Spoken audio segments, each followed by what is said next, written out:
বাংলাদেশ ফুটবলের চেহারা পাল্টে দিয়েছে হামজা চৌধুরী, সামিদ সোমের মতো তারকাদের আগমন। সমর্থকরা আবারও হয়েছে ফুটবলমুখী। বাফুফে অবশ্য এখানেই থেমে থাকতে চায় না। এবার বাংলাদেশের পথে আরো দুই প্রবাসী ফুটবলার, যারা ভিনদেশে নিজেদের ক্যারিয়ার গড়েছেন।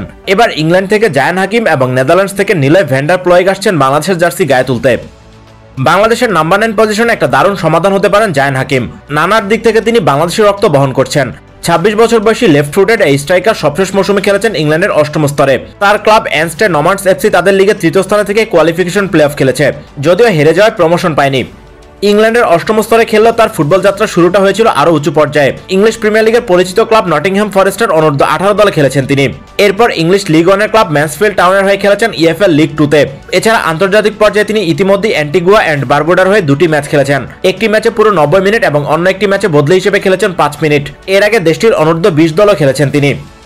জায়ান হাকিমের সবচেয়ে বড় শক্তি হলো তার এগিলিটি, ফিজিক্যালিটি এবং ফিনিশিং। 6 ফুট 2 ইঞ্চি উচ্চতার এই স্ট্রাইকার বক্সের ভেতর বেশ কার্যকর। দুই পায়ের সমান ব্যবহারের সঙ্গে এয়ার ব্যাটেলও বেশ শক্তিশালী তিনি। ইংল্যান্ডের 8ম টায়ারে জায়ান হাকিম 2022-23 মৌসুমে 38 ম্যাচে করেছিলেন 17টি গোল। এবার ট্রান্সফার উইন্ডোতে ইংল্যান্ডের 7ম স্তরের ক্লাব বারোয়েল এফসি তাকে সাইন করেছে। আসছে মৌসুমে তাই 7ম স্তরে খেলবেন জায়ান হাকিম। এরই মধ্যে বাংলাদেশ দলে খেলার জন্য সম্মতি দিয়েছেন জায়ান হাকিম। ইতিমধ্যে পাঠিয়ে দিয়েছেন পাসপোর্ট করার জন্য আনুষ্ঠানিক কাগজপত্র। এখন শুরুতে তার জন্ম নিবন্ধন করা হবে। এরপর তার ইংল্যান্ড ও দ্বৈত নাগরিকতার সার্টিফিকেটের পর বাংলাদেশের পাসপোর্ট তৈরির কাজ শুরু হবে। আসছে অক্টোবরে এশিয়ান কাপের বাছাই পর্বে হংকং এর বিপক্ষে জায়ানকে আশা করা হচ্ছে। তার আগে বাংলাদেশের পাসপোর্ট, ইংল্যান্ড এফএ, ক্লাব ও ফিফা থেকে ছাড়পত্র লাগবে। বাংলাদেশ ফুটবল ফেডারেশন এই সময়ের মধ্যে সব কাজ সম্পন্ন করতে আশাবাদী। এদিকে নেদারল্যান্ডসে থাকা নিলয় ভ্যান্ডার প্লয়েগকে নিয়েও সুখবর মিলেছে। মায়ের দিক থেকে তিনি বাংলাদেশের রক্ত বহন করছেন। বর্তমানে নেদারল্যান্ডসের 2য় স্তরের ক্লাব এফসি এমএনের অনূর্ধ্ব 21 দলের হয়ে খেলছেন তিনি। নিলয় মূলত একজন সেন্ট্রাল মিডফিল্ডার। এই পজিশনেই ক্যারিয়ার শুরু করেছিলেন, তবে উচ্চতা ও টেকনিক্যাল এবিলিটির কারণে তাকে সেন্টার ব্যাক পজিশনে খেলাচ্ছেন বর্তমান কোচ। এই মৌসুমে বেশিরভাগ ম্যাচই তিনি খেলেছেন সেন্টার ব্যাক পজিশনে। সেন্ট্রাল মিডফিল্ড এবং সেন্টার ব্যাক দুই পজিশনে বেশ সাবলীল পারফর্ম করেছেন নিলয়। তার বল কন্ট্রোলিং, পাসিং অ্যাকিউরেসি বেশ উঁচু মানের, পাশাপাশি শারীরিক সামর্থ্যের দিক দিয়ে বেশ শক্তিশালী তিনি।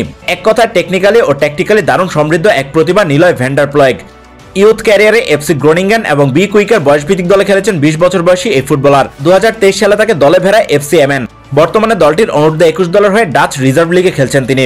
এখানে ভালো করলে ক্লাবটির সিনিয়র দলে খেলার সুযোগ মিলবে। এর মধ্যে নিলয়ের বাংলাদেশ প্রীতি সমর্থকদের আশাবাদী করেছিল। এবার বাফুফে তাকে নিয়ে কাজ শুরু করতে যাচ্ছে। বাফুফের টেকনিক্যাল টিমের সঙ্গে নিলয়ের এজেন্টের ইতিবাচক আলোচনা হয়েছে। নিলয়কে কোন পর্যায়ে খেলানো হবে, কবে ক্যাম্প শুরু হবে ইত্যাদি বিষয়গুলো সম্পর্কে বাফুফের কাছে জানতে চেয়েছেন তিনি। জানা গিয়েছে সেপ্টেম্বরে বাফুফে তাকে অনূর্ধ্ব 23 বাছাই পর্বে খেলাতে চায়। এখন তার ও তার মায়ের পাসপোর্ট তৈরির কাজ শুরু হবে।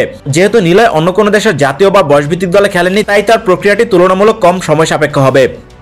তাই তো খুব শীঘ্রই জায়ান হাকিম ও নিলয় ভ্যান্ডার প্লয়েগকে বাংলাদেশ দলে দেখা যাবে, এই আশায় ক্ষণ গুনছেন সমর্থকরা।